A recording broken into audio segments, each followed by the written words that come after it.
Good morning. It's 8:14 now, and welcome back. Sooner or later, and probably sooner, every child will ask for a phone at some point. But at what age is that really appropriate for your family? Dr. Charles Fay of Love and Logic, based right here in Golden, is here to help us answer this very tough question for parents. It's so great to see you again. Thank you for coming in. It's a pleasure. I've used Love and Logic, as we were just talking about. We met a long time ago. That's right. I've used it for years, and it's just such a sensible approach to parenting. Thank We you. wanted you to come in on this very difficult subject. It is a difficult subject, and the age is going to depend on maturity.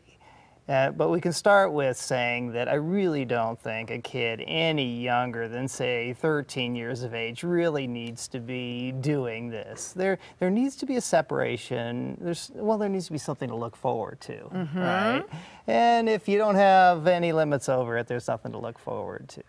But really the first thing we look at in terms of maturity is respectfulness. Is this kid fun to be around most of the time? Can they keep their eyeballs kind of in the center of their skull when they're talking to you rather than rolling them a lot?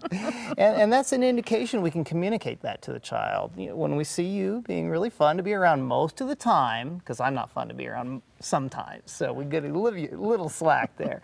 So there's that respect. And then the second piece is basic responsibility. So does this kid do chores without reminders and without pay? And can they get themselves out of the house without you having to helicopter over them the whole way, right? And again, we can communicate to them that this is something we'll be looking for. Another R. They're all R's. I like having the R's here. So we have respectful, we have responsible, we have resilient, which means that when they have problems with peers, they don't fall apart. See, because Brooke, as soon as they get the phone or the social media, then that stuff gets ramped up. Right, and let's talk about social media and all the things you can do on the phone. And there are privacy issues now that parents have to think about too. Yes. So how do you address that? Well, the biggest part is relationship and modeling.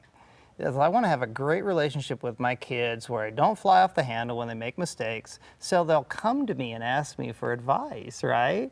And I'll listen even if I don't agree, right? Doesn't mean I'm going to change what I'm going to do, but I'm going to listen, keep those channels of communication open, and basically model. I mean, I really have to be a class act over these issues myself, which is sometimes the hardest part about parenting. That's right, but it's a good point. Dr. Fay, thank you for the advice. It's so good to see you again. Thank you so much. We hope you can come back soon. And you can learn more about Love and Logic through the Good Day page of KDVR.com. And coming up tomorrow, at what age should your child get a pet?